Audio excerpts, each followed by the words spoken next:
Good evening and welcome to the final concert of the 2012 St. Genevieve Municipal Band Summer Season.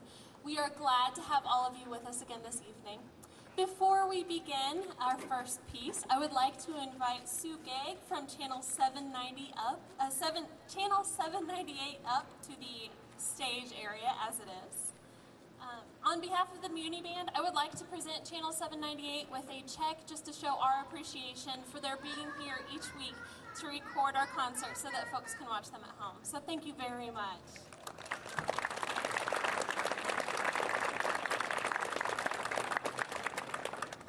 On behalf of our St. Genevieve Community Access television station, I and the whole board appreciate the fact that we're able to video these concerts for the general public.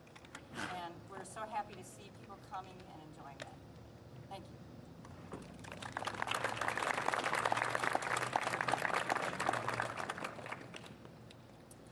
Our first piece tonight is the first movement of First Suite in E-flat by Gustav Holst. You may recognize this title. We did hear the march from the piece last week. This movement, the chaconne in 3/4 time, is based upon an 8-measure melody initiated by the low brass, which repeats 16 times throughout the piece. The rhythm of the theme with its half note, quarter note, and quarter note, half note rhythm is believed to be based upon medieval English carols. The Agincourt song from 1415 in particular bears a strong resemblance. Holst uses many colorful effects to vary the chaconne theme. These include band hits in the brass and percussion, outlining the notes of the theme, while the woodwinds play virtuosic 16th note runs. The whole passage is marked brillante, or brilliantly. Exactly following this is a famous low brass excerpt where they play an 8th note line based again on the notes of the theme. I hope you enjoy this recognizable Holst piece, third movement from the first suite in E-flat.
next song is a beautiful one, and I think it's perfect for this time of evening when the colors are rich and the world is aglow.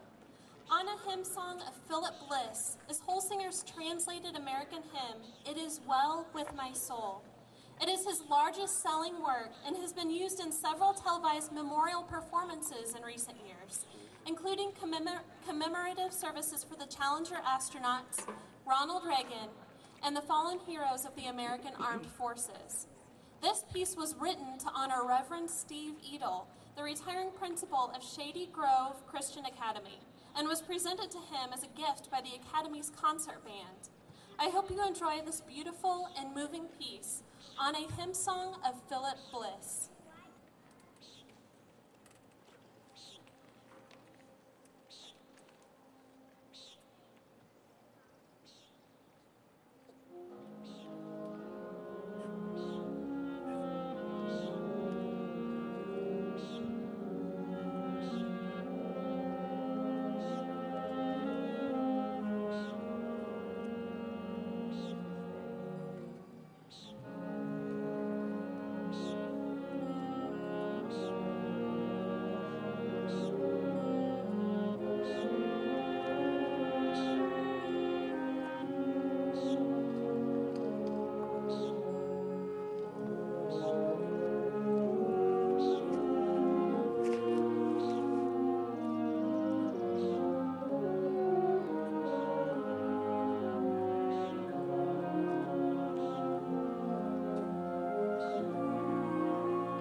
Circus Bee is a circus march composed by Henry Fillmore in 1908. The Circus Bee was a celebration of sorts for the fact that Henry Fillmore and his father, who managed their publishing business, finally agreed that the young composer could publish his music at home, even though it did not meet the elder Fillmore's standard of being religious music. This was a big deal because if you remember from concert notes early in the summer, Fillmore is the father of the trombone smear, and his father thought the trombone to be a sinful instrument. The march is named for an imaginary circus newspaper and reflects Fillmore's lifelong interest in circuses and his varied experiences while touring with 5 different big top shows. I hope you enjoy this fun piece, The Circus Bee.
Up next is Bubbling Woodwinds, a piece which features, you guessed it, the woodwinds.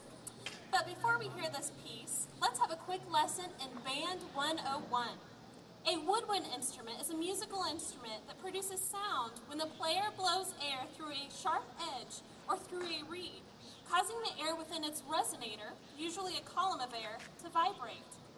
Most of these instruments are made of wood but can be made of other materials, such as metals or plastics. Woodwinds, would you please hold up your instruments? As you can see, the woodwind family is composed of the clarinets, the saxophones, the bassoons, the oboes, and the flutes. Be sure to listen for these instruments as we hear this next piece, Bubbling Woodwinds.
And let's have another hand for our woodwind quintet.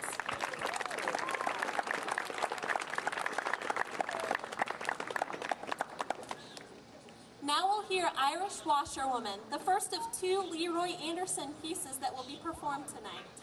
The Irish Washerwoman is a traditional Irish jig whose melody is familiar to many people in the British Isles and North America. It is one of the melodies played when Scottish Highland dancers dance a Scottish dance to the tune of an Irish jig. According to music publishing company J.W. Pepper, this exuberant and delightful piece was scored for concert band by Anderson and has proven to be a crowd pleaser throughout the years. The Irish-style tune is dedicated to Arthur Fiedler, a longtime former conductor of the Boston Pops Orchestra. I hope you enjoy this piece, Irish Washerwoman.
Amparita Roca was composed in 1925 by Spanish musician and composer Jamie Texidore, who named it after one of his piano students, then 12-year-old Amparita Roca.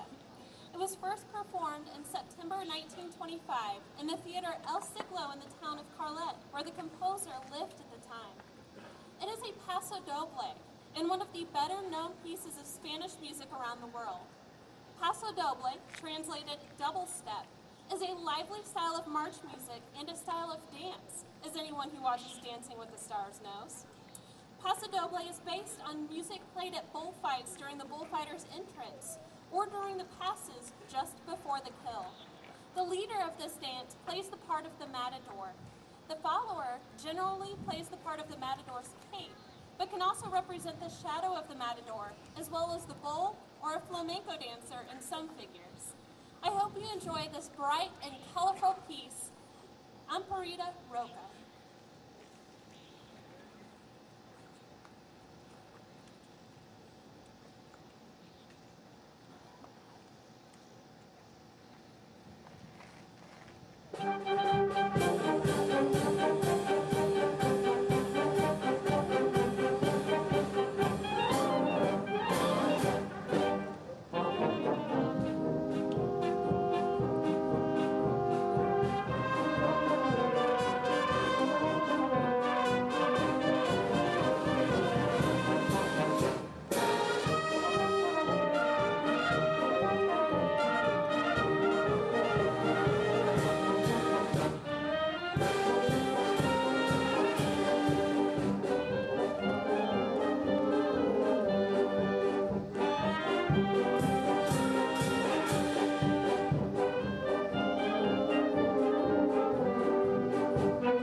To say, I love Leroy Anderson music, and this next tune may be one of my favorite pieces of his. Anderson's The Typewriter, a Pops concert staple since being composed in 1950, actually features a manual typewriter on the stage with the band. In a 1970 interview, Anderson described how he made the typing sound a part of the music and not just an added effect. "We have two drummers," Anderson said. A lot of people think we use stenographers, but they can't do it because they can't move their fingers fast enough. So we have drummers because they can get the wrist action. Leonard Sladkin, conductor of the new Anderson CDs, has played a few typewriters himself on the concert stage, and he says it's hard. Quote, "You have to tamp down all the middle keys so that only the two outside ones work. And you have to start with your right hand in order to be able to hit the carriage return where Anderson specifies," end quote. The typewriter is used as a theme for numerous radio programs and some television shows. I hope you enjoy this fun and interesting Anderson piece, The Typewriter.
Next, we'll hear The Great Steamboat Race by Robert Smith.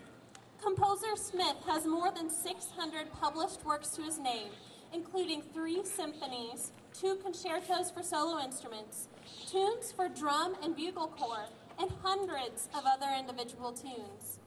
The Great Steamboat Race may have been written about the annual steamboat race, which is traditionally a part of the Kentucky Derby Festival. The race was first run in 1963 and has since been run on the Wednesday before the Kentucky Derby. It takes place on the Ohio River between Louisville, Kentucky, and Jeffersonville, Indiana. As you hear the tune, try to imagine 2 steamboats chugging along the river, steam billowing and paddle wheels turning. I hope you enjoy this piece, The Great Steamboat Race.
Now we'll hear a piece called The Hobbits from Symphony No. 1, Lord of the Rings by Johann de Mage. The symphony is based on J.R.R. Tolkien's trilogy of fantasy novels by the same name, which have recently also been immortalized in director Peter Jackson's film trilogy.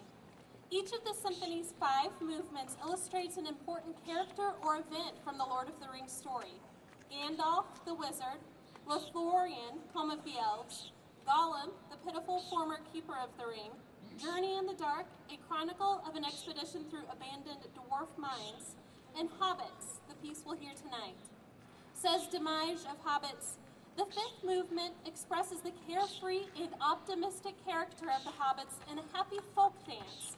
The hymn that follows emanates the determination and noblesse of the Hobbit folk. The symphony does not end on an exuberant note, but is concluded peacefully and resigned, in keeping with the symbolic mood of the last chapter, The Grey Havens, in which Frodo and Gandalf sail away in a white ship and disappear slowly beyond the horizon. End quote. Picture Frodo and his friends as you listen to this piece, The Hobbits.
The Entertainer is a 1902 piano rag written by Scott Joplin.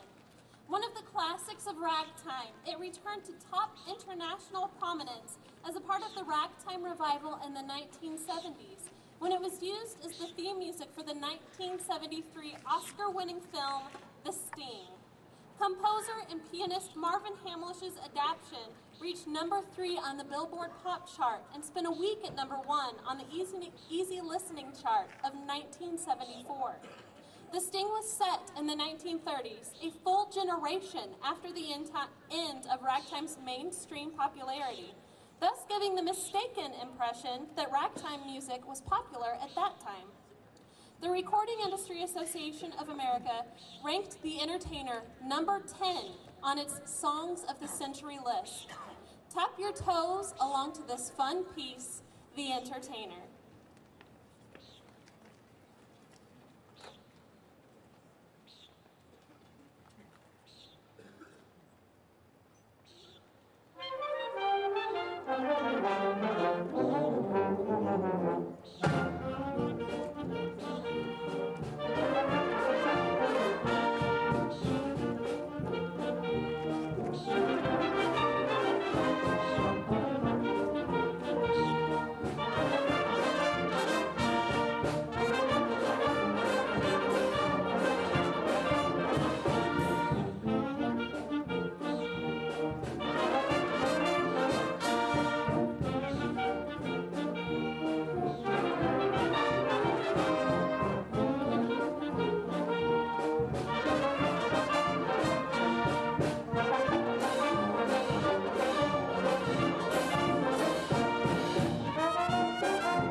final tune tonight is Dear Old St. Genevieve, which was composed by a St. Gen resident, Bill Simon.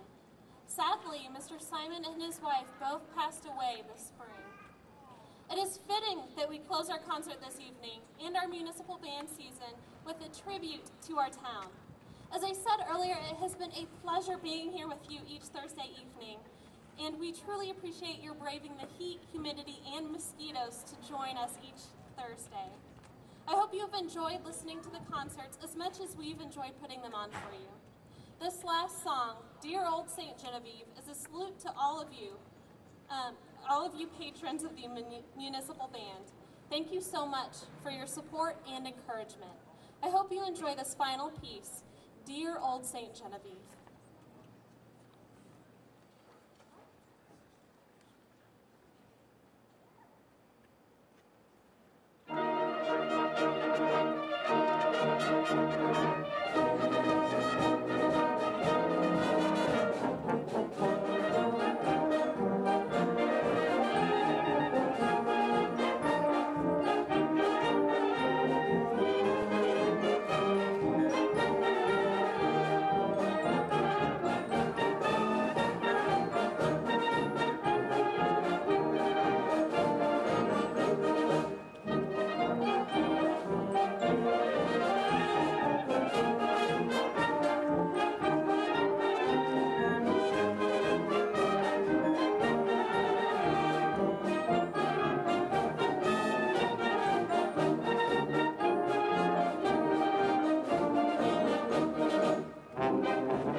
Patrons like yourselves.